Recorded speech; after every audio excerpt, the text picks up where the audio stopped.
by having new businesses come to Santa Barbara or by having existing businesses grow larger? Thank you.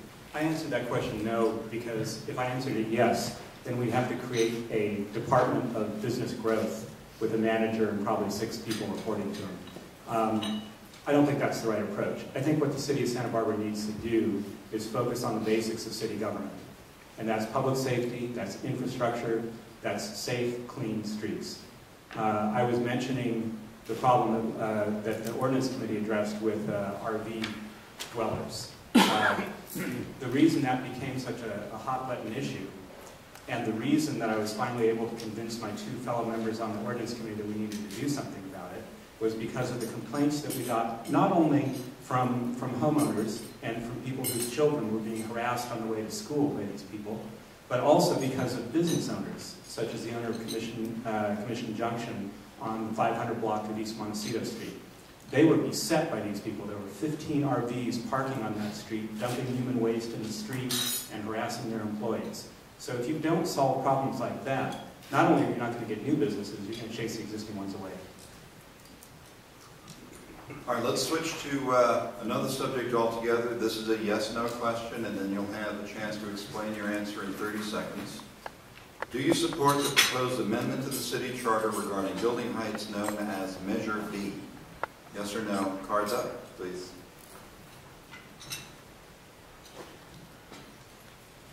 All right, I see 2 no's, 1 yes, and 2 abstentions. All right, we'll start with Isaac. No, I do not support Measure B. I believe that Measure B would have unintended consequences.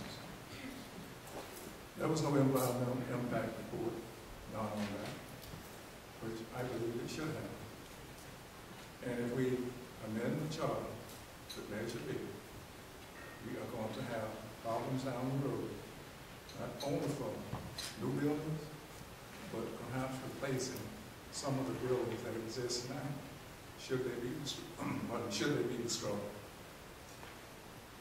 Steve? I believe in building heights. I certainly wouldn't want to see a 100-story building in downtown Santa Barbara. I don't believe in ballot box planning.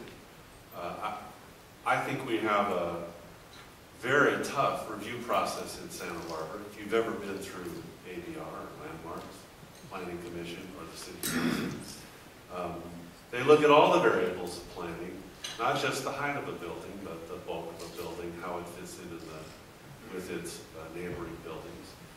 And we've invested years in developing those councils and populating them with professionals who we appoint and who we trust. And I think that if we pass Measure B and create a downzoning within Santa Barbara, we take away the flexibility both of the council in determining what's appropriate and in our experts.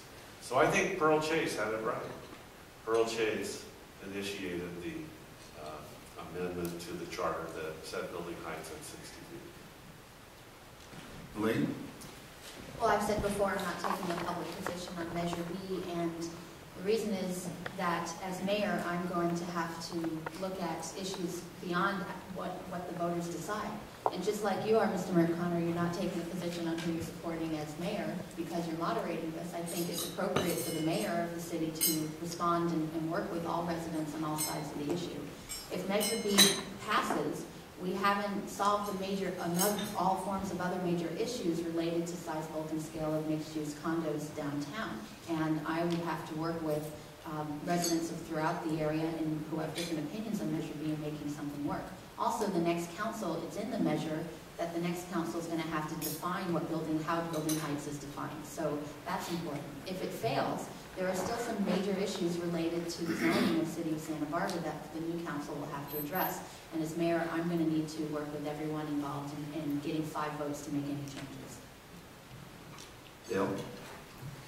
I don't understand how anyone who claims to be able to lead a city cannot take a position on the most important ballot measure in this election.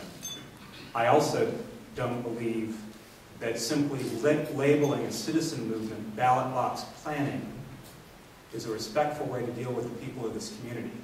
The kind of planning we have right now is an incestuous kind of planning between developers, certain well-placed architects, land use attorneys, planning consultants who are ex-city and county employees.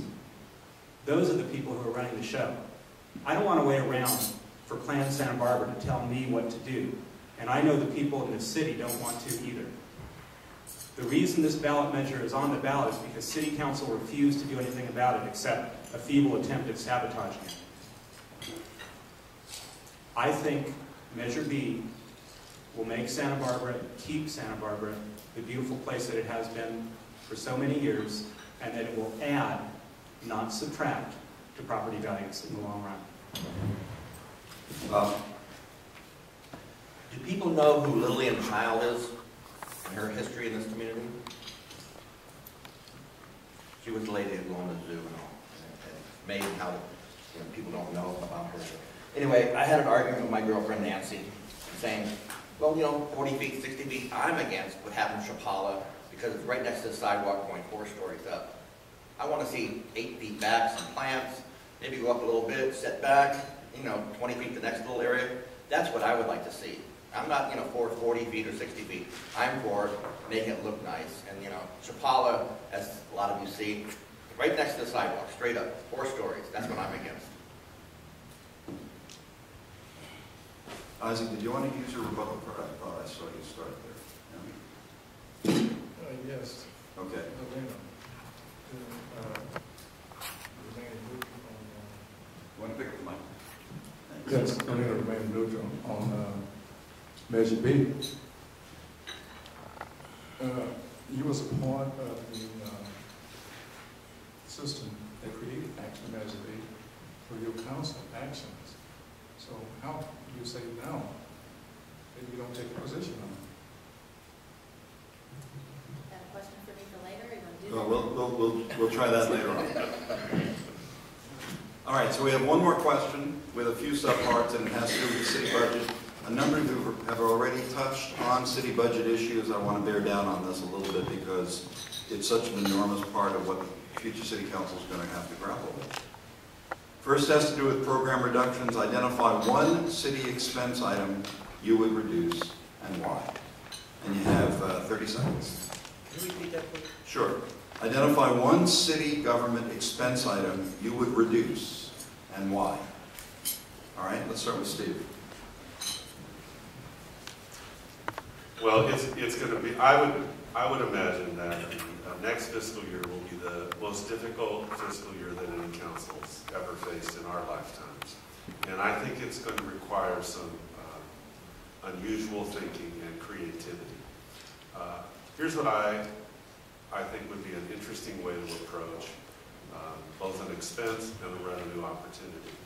So the parking district is an enterprise fund, but the city could redirect that enterprise fund back into the general fund, could lease out the operations, the parking operations, and in fact, lease the parking garages and parking lots for a significant revenue increase and a significant decrease in expenses. Elaine. I agree that this is going to be one of the most challenging budgets the next council is going to have to face in a very long time. There are some items that it's nice to have in the city. Some of the recreation programs that the city oversees and pays for, and their subsidies that perhaps should not be. So at least for some time, I would take exception to ones that deal directly with youth violence prevention, but there are others.